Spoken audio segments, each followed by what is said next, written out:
ঢাকার রাজনৈতিক মহলে এখন ঠিক এমন এক অদৃশ্য অস্থিরতা ঘুরছে। সরকার গঠনের খুব বেশি সময় হয়নি, মাত্র ৬ মাস।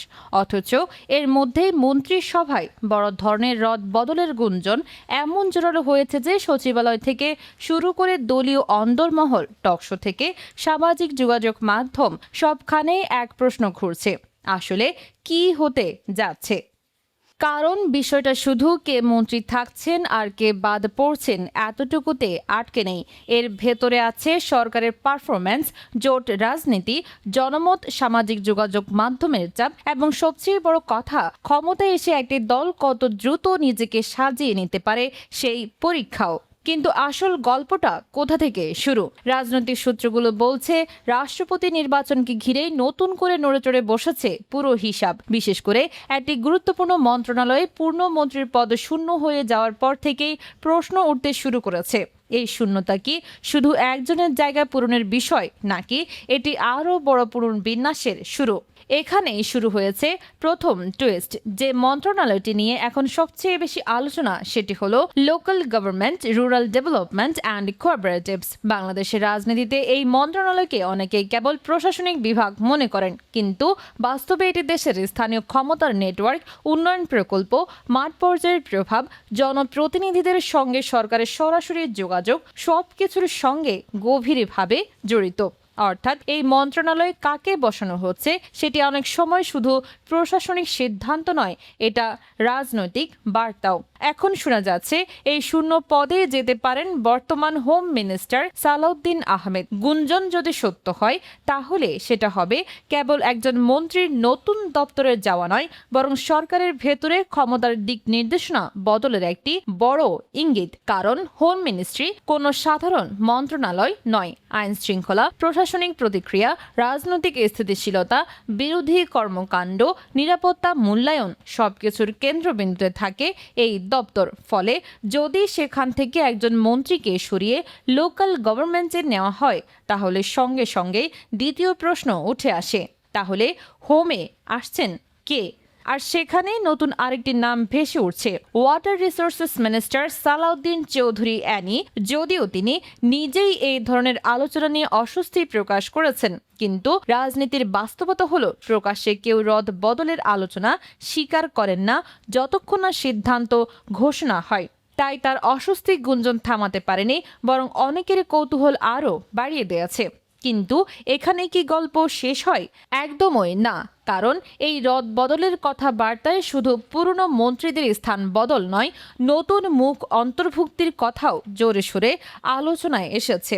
আর এখান থেকেই পরিষ্কার হচ্ছে বিষয়টি হয়তো কেবল মন্ত্রণালয়ের শূন্যতা পূরণের প্রশ্ন নয়, এটি হতে পারে জোটকে সন্তুষ্ট রাখা, দলীয় ভারসাম্য ঠিক করা এবং সরকারের দ্বিতীয় ধাপে রাজনৈতিক চেহারা পড়ার চেষ্টা। সবচেয়ে আলোচিত নতুন নামগুলোর মধ্যে রয়েছেন মিত্রদল বিজেপি এর চেয়ারম্যান আন্দালিব রহমান পার্থ এবং BNP vice chairman doctor Asaduzzaman Ripon. এই দুই নামের উপস্থিতি ইঙ্গিত দিচ্ছে সরকার সম্ভবত দুটি সমান্তরাল হিসাব করছে। একদিকে জোটের শরিকদের গুরুত্ব দেওয়া, অন্যদিকে দলীয় মেধা ও মিডিয়া স্মার্ট মুখগুলোকে সামনে আনা। এখানে আরেকটি নাম আর কৌতূহল তৈরি করেছে, নাগরিক ঐক্যের সভাপতি মাহমুদুর রহমান মান্না। তাকে টেকনোক্র্যাট কোটায় আনার আলোচনা যে পর্যায়ে উঠেছে তা নিছক গুজব নাকি পরিকল্পিত বার্তা, সেটাই এখন দেখার বিষয়। কারণ টেকনোক্র্যাট অন্তর্ভুক্তির অর্থ সাধারণত এই যে সরকার বুঝতে পারছে রাজনৈতিক আনুগত্যের পাশাপাশি নীতিগত ব্যাখ্যা, বুদ্ধিবৃত্তিক গ্রহণযোগ্যতা এবং জনপরিসরে ব্যাখ্যা দেওয়ার সক্ষমতাও এখন জরুরি। তার মানে কি সরকার ৬ মাসে বুঝে গেছে শুধু আন্দোলনের রাজনীতি আর শাসনের রাজনীতি এক জিনিস নয়? সম্ভবত সেখানে এই আলোচনা সবচেয়ে তাৎপর্যপূর্ণ। কারণ সরকারে আসার আগে যে দল রাস্তায় ছিল, ক্ষমতায় আসার পর সেই দলকে প্রতিদিন সিদ্ধান্ত নিতে হয়। বিদ্যুৎ, পানি, বাজার দর, আইন শৃঙ্খলা, স্থানীয় প্রশাসন, দলীয় চাপ, জোটের দাবি সব একসঙ্গে সামলাতে হয়। আর সেই জায়গায় এসে অনেক সময় প্রথম সারির বক্তা বা আন্দোলনের পরীক্ষিত নেতা প্রশাসনিক দক্ষতার মাপকাঠিতে নতুন চাপে পড়ে যান। তখনই শুরু হয় পারফরম্যান্সের প্রশ্ন। সূত্রগুলো বলছে কয়েকজন মন্ত্রীর কাজের গতি, কিছু বিতর্কিত মন্তব্য এবং ব্যক্তিগত কর্মকাণ্ড নিয়ে সামাজিক যোগাযোগ মাধ্যমে নেতিবাচক প্রতিক্রিয়া এসবও এখন গুরুত্ব পাচ্ছে। এবং এই অংশটি আসলে সবচেয়ে আধুনিক রাজনৈতিক বাস্তবতা। একটা সময় ছিল মন্ত্রীদের পারফরম্যান্স নিয়ে আলোচনার কেন্দ্র ছিল সংসদ, সংবাদ মাধ্যম বা দলীয় ফোরাম। এখন তার সঙ্গে যোগ হয়েছে Facebook, YouTube, X, online portal, meme culture, viral clip, leaked conversation, public reaction. আজ একজন মন্ত্রীর একটি মন্তব্য দুপুরে বলা হলে সন্ধ্যার মধ্যেই তা হাজারো কাটছাট করা ভিডিও, ব্যঙ্গচিত্র আর সমালোচনার মধ্যে জাতীয় আলোচনায় পরিণত হতে পারে। ফলে সামাজিক যোগাযোগ মাধ্যম এখন শুধু জনমতের প্রতিফলন নয়, অনেক সময় রাজনৈতিক সিদ্ধান্তের গতিও নির্ধারণ করে। যে কারণে ঢাকার একজন মন্ত্রী এবং উত্তরাঞ্চলের দুই প্রতিমন্ত্রীকে নিয়ে অনলাইনে নেতিবাচক আলোচনা ছড়ানোর বিষয়টি এখন রাজনৈতিক পর্যবেক্ষকদের নজরে। প্রশ্ন হচ্ছে, এই নেতিবাচকতা কি সত্যি পারফরম্যান্সের প্রতিবিম্ব নাকি ভেতরের প্রতিদ্বন্দ্বী গ্রুপের তৈরি চাপ? এটাই সেই জায়গা যেখানে রাজনীতি আরও জটিল হয়ে ওঠে।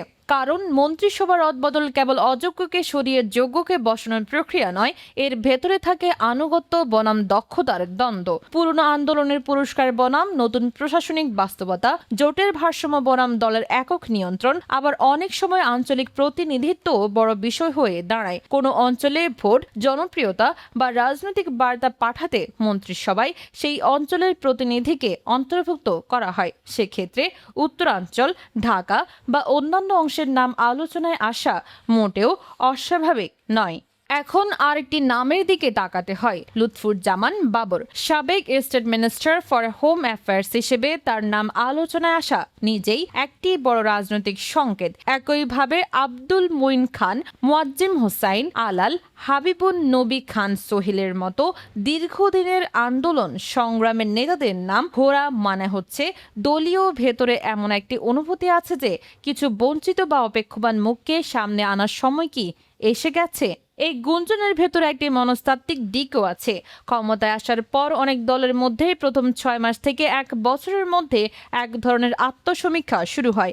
কে প্রত্যাশা পূরণ করলো, কে আলোচনায় নেই, কে বিতর্ক বাড়াচ্ছে, কে সরকারের ভাবমূর্তি নষ্ট করছে, কে মাঠে শক্তিশালী কিন্তু প্রশাসনে দুর্বল, আর কে তুলনামূলক শান্ত কিন্তু কাজের।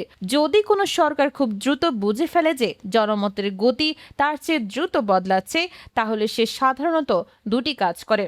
1, জনসংযোগ বাড়ায়, 2, টিমে পরিবর্তন আনে।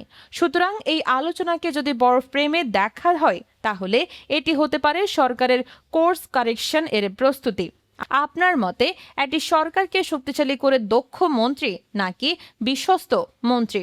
আর যদি এই দুইয়ের মধ্যে একটিকে বেছে নিতে হয় তাহলে নেতৃত্ব কোন পথ নেবে? কমেন্টে আপনার বিশ্লেষণ জানাতে পারেন, কারণ অনেক সময় আনুষ্ঠানিক ঘোষণার আগেই জনমনের ভেতরে ভবিষ্যতের রাজনৈতিক মানচিত্র আঁকা হয়ে যায়।